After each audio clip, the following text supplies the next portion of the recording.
Good morning. Our first tutorial is going to be how to make a Venetian mask. But first, you must organize your working table.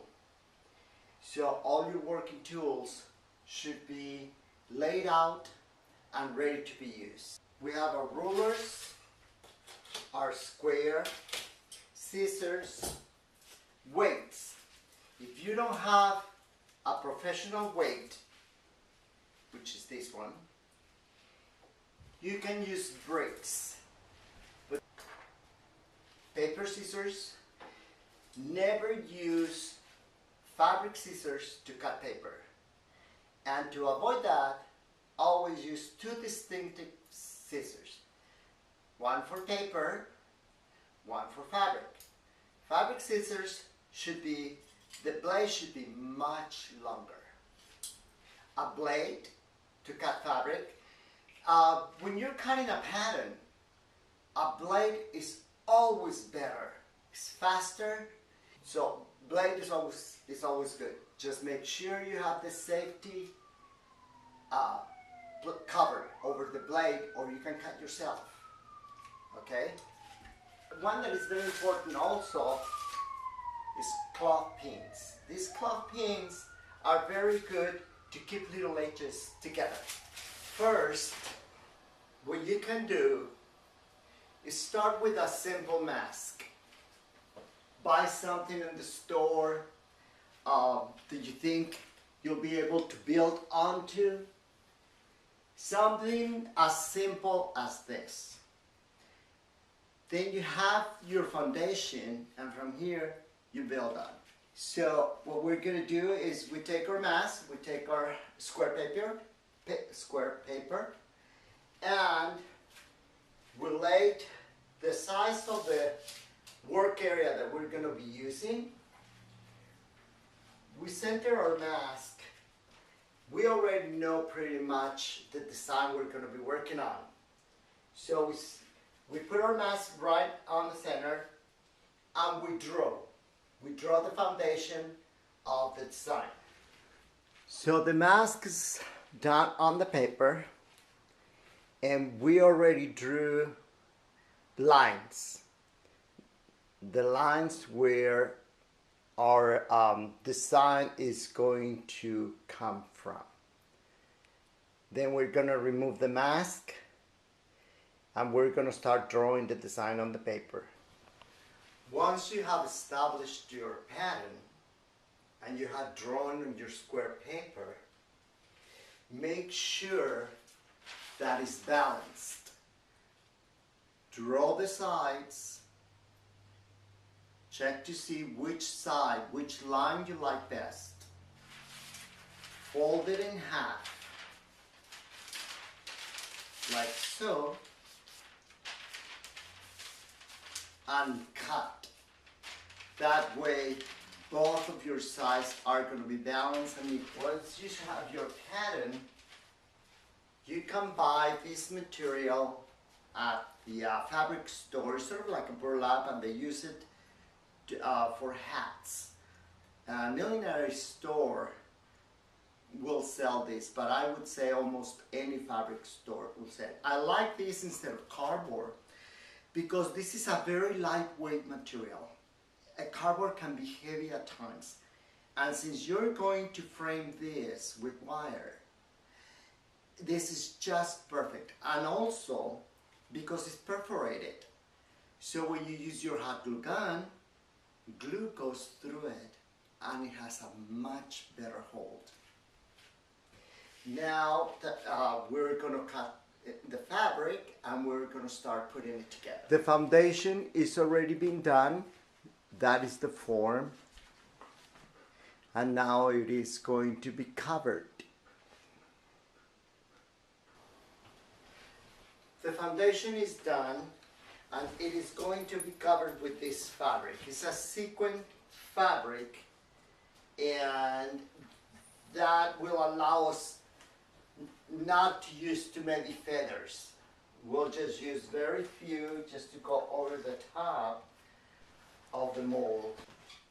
Once you cut your pattern and you have it ready to frame, make sure that your wire, it has the precise shape of your piece.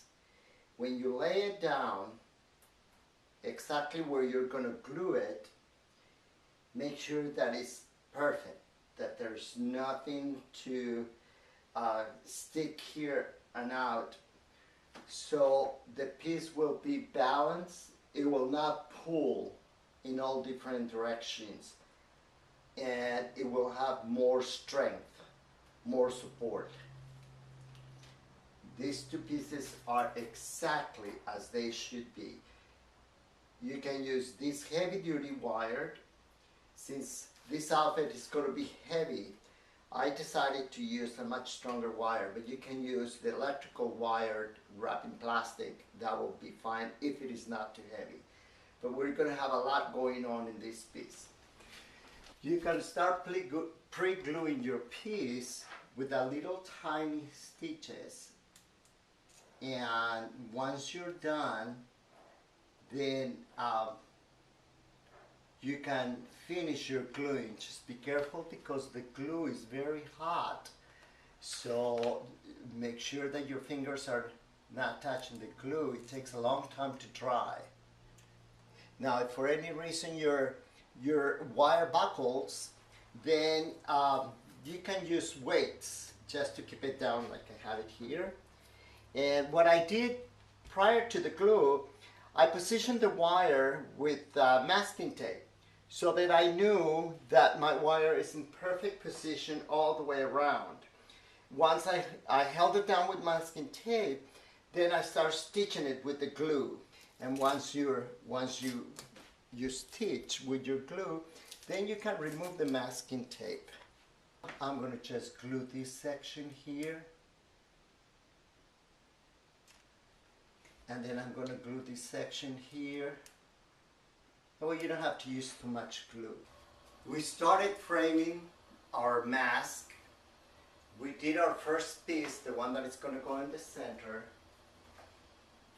We cover it with sequin fabric, as I told you before, and make sure to leave enough wire in the back so you can support the piece right here on the mask.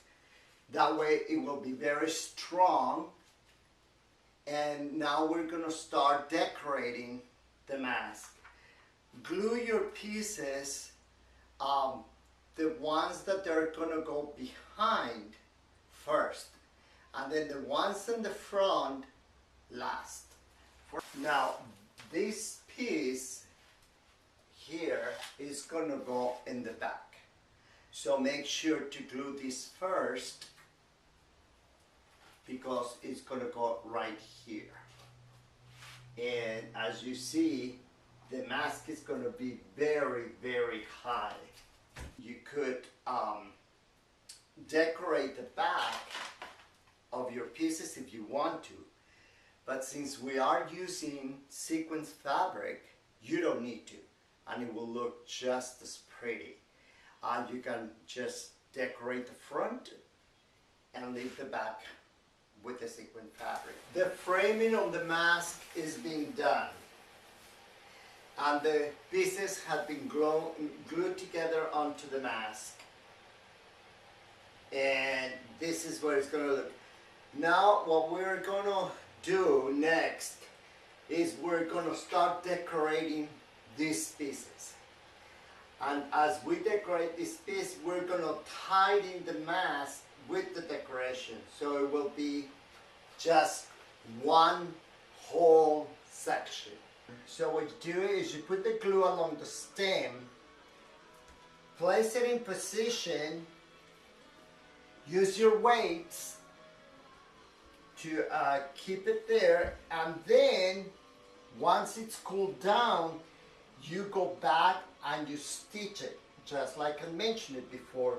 You stitch it with the glue, so it will be very resistant, and it will have a lot of support. As you continue decorating your mask, as you see, I'm using cloth pins to hold things in place. So now I'm gluing this garland on the edge, and for that I have to measure that it's perfectly even. So I have decided that I want to do 12 inches in length for each loop. So once I have that glued on, take my ruler, measure 12 inches in length, then I know where my next glued on is going to be, and I decided that I want it 3 inches apart. So what I'll do is I'll measure 3 inches. So the next one is going to be right in here. So I'm going to take a cloth pin, I'm going to pin it in place, and then take my hot glue gun and just do a drop, because as it's melting, it's going to go inside. So you don't need to do too much. There you go. Until you finish your garland, then you go on the other side, and then we'll continue with feathers and more garland and the rhinestones on the mask, and then it will be This is how I secure my feathers, with a masking tape on a piece of cloth or cardboard, and they're all there, so I can steam them very easily. I could either set my steamer on a table and then just move my feathers up and down like so, so they get very well steamed. And then after this, you take your blower, fluff them up, and they'll be really, really beautiful. And then you have to turn them around and do the other side as well. And this is how you steam your feathers. Once they're put on the mask, you're gonna see how gorgeous they will be. Try not to hold the feathers too long on the steam. You don't want them to get wet. You just want to fluff them up. Once this is done, I'm going to take my blower and I'm going to fluff them up.